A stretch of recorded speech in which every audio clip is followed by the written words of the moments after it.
인간은 행복하고 아름다운 것을 추구한다는 것은 매우 상식에 부합하는 말 같다.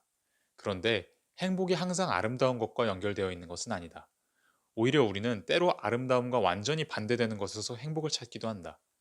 예를 들어서 공포 영화를 보거나 잔혹한 내용의 소설을 읽거나 아니면 폭력적으로 무언가를 때리고 파괴시키는 장면을 보는 것으로부터 우리는 즐거움을 느낀다. 사람에 따라 정도는 조금씩 다르겠지만 누구나 아름답게 균형 잡혀 있는 것을 파괴하고 무질서로 질서를 압도해버리는 것을 목격하는 것으로부터 조금씩이나마 은밀한 즐거움을 느낀다. 영국의 정치인이자 철학자였던 버크는 일찍이 이러한 인간의 묘한 본성을 철학적으로 성찰한 바 있다. 버크는 이 사회가 어떻게 구성되어야 하는지를 논한 정치 철학자로 유명하며 근대 정치 세상의 발전에 커다란 영향을 끼쳤지만 그에 앞서서 그는 인간의 특성 자체에 대해서 깊이 탐구했다. 아마 그가 정치 철학자로서 성공할 수 있었던 이유 중 하나가 정치의 대상이 되는 인간 자체에 대해 커다란 관심을 갖고 있었기 때문일 것이다. 파괴적이고 폭력적인 것에서 묘한 즐거움을 느끼는 현상과 관련해서 버크는 기본적으로 다음과 같은 인간의 특성에 주목했다. 바로 사람이 느끼는 가장 강한 감정들은 결코 긍정적인 감정들이 아니라 부정적인 감정들이라는 것이다. 예를 들어서 우리가 평소에 느끼는 강력한 긍정적 감정들이 뭐가 있는지 생각해 보자.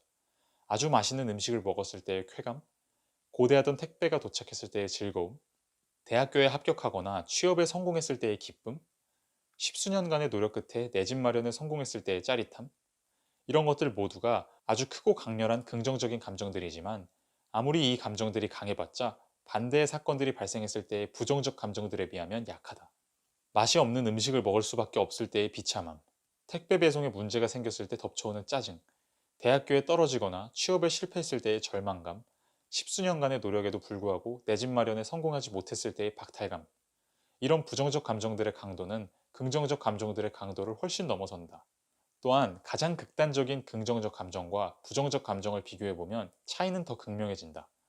우리가 평생 느낄 수 있는 것 중 가장 강렬한 긍정적 감정은 뭐가 있을까? 대통령에 당선됐을 때의 짜릿함? 세계 1위 부자가 됐을 때의 기쁨? 정확히는 모르겠지만 이런 감정보다 더 강한 긍정적 감정을 상상하기도 힘들다. 반면에 가장 강력한 부정적 감정에는 뭐가 있는가? 가장 사랑하는 사람이 갑자기 죽었을 때의 슬픔, 누명을 쓰고 고문을 당하게 되었을 때의 고통과 절망감, 누군가의 폭력에 의해 죽을 위험에 처했을 때의 공포 등등, 이런 극단적인 부정적 감정의 강렬함은 긍정적 감정이 선사해 줄 수 있는 강도를 훨씬 넘어선다. 버크의 주장은 이렇다. 기본적으로 훨씬 더 강렬한 강도를 갖는 그런 부정적인 감정들이 적절한 변화를 겪게 되면 그 강렬함은 남아있으면서 마냥 고통스럽지만은 않고 어쩐지 즐거운 무언가로 변화할 수가 있다. 특히 부정적인 사건을 충분한 거리를 두고 바라볼 때 그런 일이 자주 일어난다. 예를 들어서 당장 우리 집에 연쇄살인범이 들이닥치게 되면 거기에는 어떤 즐거움도 발생할 여지가 없다. 오직 공포스러운 감정만이 지배할 것이고 얼른 저 악당을 물리치거나 여기서 탈출해야겠다는 생각밖에 들지 않을 것이다. 그런데 오래전에 발생했던 연쇄살인 사건의 이야기를 TV 프로그램을 통해 접하게 되면 어딘지 모르게 푹 빠져들어 적절한 긴장감을 느끼면서 이야기를 듣고 있는 자신을 발견하게 된다. 그 이유는 그 연쇄살인범과 나 사이에 충분한 거리가 생기게 되어 공포가 즐거움에 가까운 무언가로 변화할 여유 공간이 생겼기 때문이다. 공포 영화나 폭력적인 액션 영화를 보고 불쾌감만 드는 게 아니라 그 안에서 나름의 쾌감을 느끼게 되는 이유 역시 충분한 거리를 두고 공포스럽고 폭력적인 사건을 바라보기 때문이다. 그 거리 덕분에 부정적인 감정이 약간의 조정을 거쳐 즐거움으로 변할 여지가 생기게 된다. 그 결과 얻게 되는 즐거움은 단순히 아름답고 조화로운 것을 볼 때 느껴지는 긍정적인 즐거움보다 훨씬 강렬하다. 아름다운 그림 모나리자를 볼 때보다 공포영화 컨저링을 볼 때 훨씬 강도가 강한 감정을 느끼게 된다. 버크의 생각에 따르면 우리가 느끼는 즐거운 공포는 나의 힘으로 이해할 수 없는 것, 내가 어떻게 해볼 수 없는 것, 나를 압도하는 것 속에서 주로 발생한다. 예를 들어 공포 영화에서 가장 무서운 분위기는 우리의 시점에서 제대로 들여다볼 수 없는 어두운 숲속이나 이해할 수 없는 소리, 정체를 드러내지 않지만 스멀스멀 자신의 존재를 알려오는 악당으로부터 생겨난다. 우리는 그렇게 강력하게 나를 압도해오는 불분명한 힘 속에서 묘한 쾌감을 느낀다. 바닥에 보이지 않는 거대한 절벽 속을 바라볼 때 느껴지는 감정도 비슷한 맥락에서 설명될 수 있다. 한눈에 파악할 수 없는 거대함이 나를 압도해 올 때 우리는 무서워하면서도 동시에 경외감 같은 즐거운 감정을 느낀다. 우리가 배트맨의 조커를 가장 탁월한 악당 중 하나라고 생각하는 이유는 그가 바닥을 알 수 없는 거대하고 어두운 내면의 깊이를 가졌기 때문일 것이다.